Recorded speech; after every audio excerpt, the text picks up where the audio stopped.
Hey there, it's David Duford here at davidduford.com, where I help insurance agents like you become top producing insurance professionals. Thank you for watching.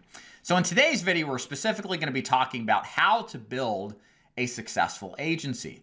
Many of you watching this video, if you're brand new to insurance or already experienced, possibly one day want to build an agency, maybe sooner than later. But there's specific steps that you need to follow in order to make sure that you get the best results out of running your agency, because otherwise it can be a disaster and totally ruin your insurance sales career.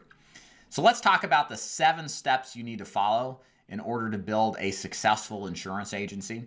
So first of all, you need to get real life experience. Nothing irks me more than an agent who's newly licensed, who thinks that they now can recruit people. You don't even know how to sell. You've never actually been out there and dealt with people telling you no, telling you to go to hell, getting frustrated, dealing with the emotional turmoil that every agent experiences. I don't trust an agent to train me on anything that hasn't actually done that. So for me, if you're going to train somebody and you want to build an agency, that's great. But put in the effort on the front end, learning how to sell this stuff for real. Get street cred, in other words. And if you do that, you're going to find that the better quality applicants, the agents, will want to work with you because you know what you're talking about. And in turn, you make more money and you keep more of those agents longer. Second of all, as soon as you start to build your agency and you start to recruit agents, please don't quit selling, okay? So some agents think, well, I can just not work in the field anymore and just spend time recruiting. No, it's not going to be the case. So when I started my insurance agency back in 2013, I was still selling full-time.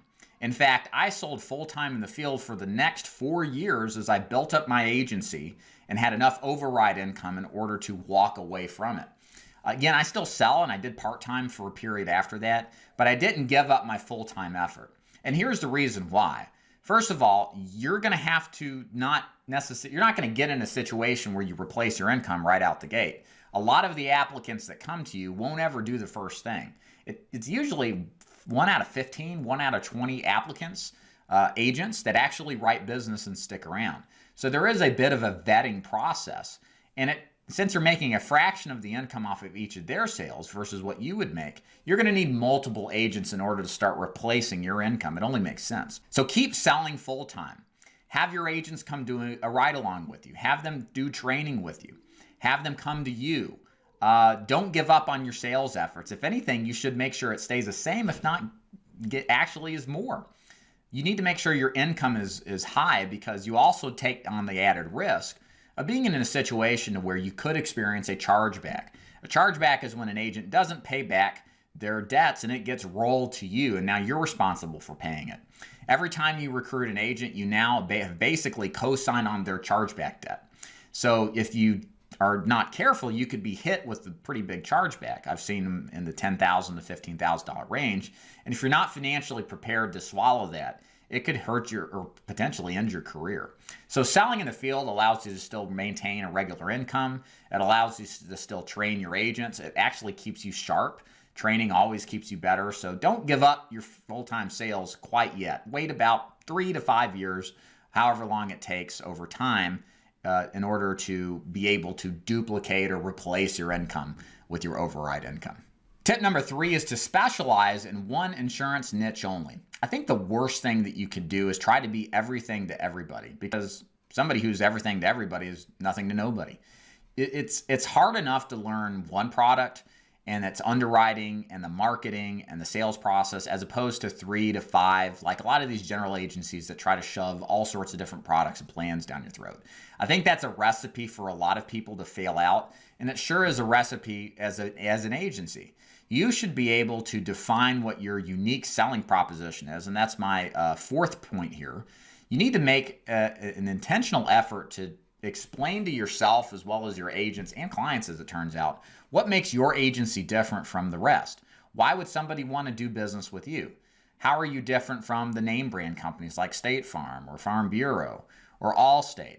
What do you bring to the table that they don't?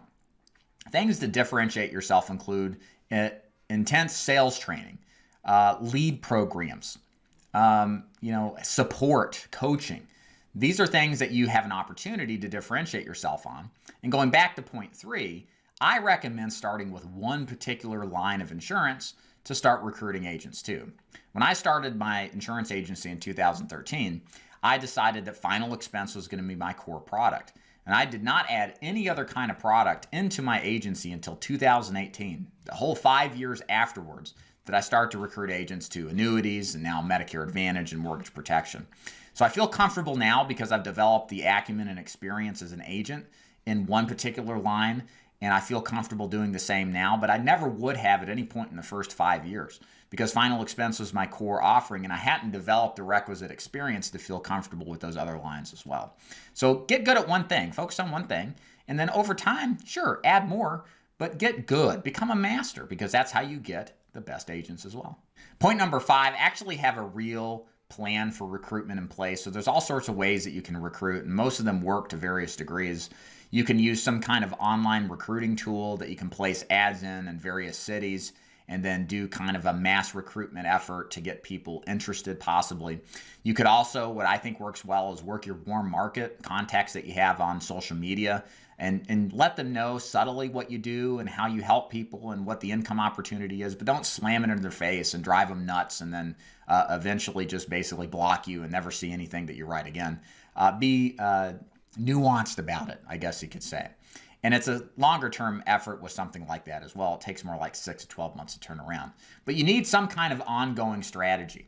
If you don't have a strategy to recruit agents, then what you'll find out is that because so many people never really do anything, even after they agree, that your downline opportunity will just simply dry up. So you always have to feed the sales funnel. In this case, feed the funnel. Keep talking to people, keep talking to prospects for insurance agency, sales rep positions, and always be talking, always be recruiting. Because as soon as you stop, something's going to happen and you're going to lose agents, and that loses your income on overrides, and that's never good either. Number 6, have a sales and marketing platform in place. So I think this kind of goes back to the unique selling proposition point I made earlier. I think it's really important to develop a process and how you teach agents your system, as well as how you teach agents to generate leads. It can be anything, and there's no right or wrong method. You could be doing face-to-face, over the phone, paid leads, free leads, working a warm market. Either way, you should have an operational plan that you can show agents that essentially duplicates success in those agents who actually apply it. Without a sales and marketing plan, you really don't have any business recruiting agents. Why would they want to work with you? Because they don't know anything. They trust you, but if you don't have any kind of plan or program to put them in, how are they going to be successful? It doesn't make any sense. So spend time getting good at developing a sales and marketing plan, and you'll definitely profit. Last but not least, point number 7 here in building a successful agency is develop a perspective of having long-term relationships. What I've realized after being in the agency building business since 2013 is that this is a relationship business first and foremost.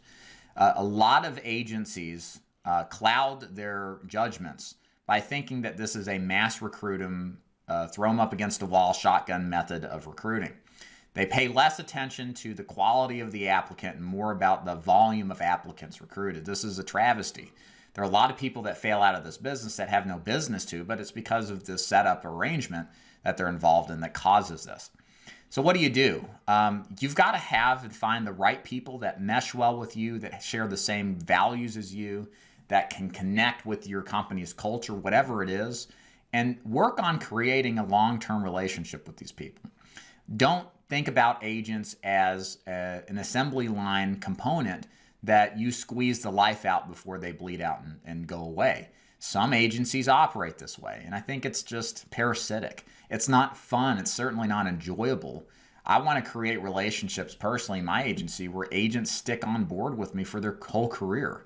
That's going to ultimately be more profitable, and it's going to be a more significant relationship.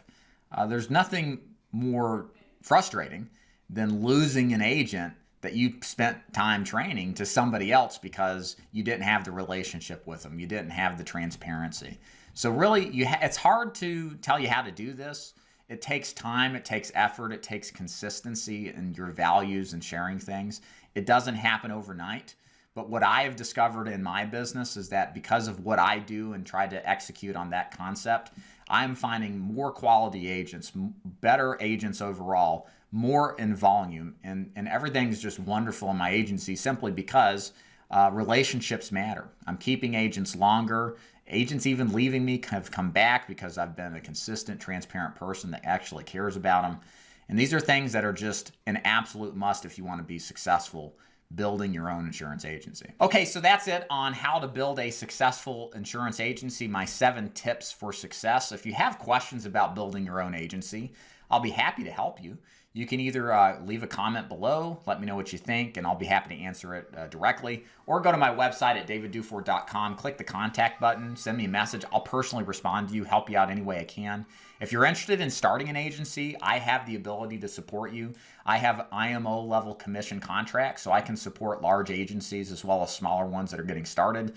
Plus, I have the knowledge of recruiting since 2013 I can share with you to help you do everything that I've described on this list, from developing a business plan, deciding on a niche to focus on, developing a sales and marketing platform so that you can plug people into to help them achieve the kind of success that they want as well.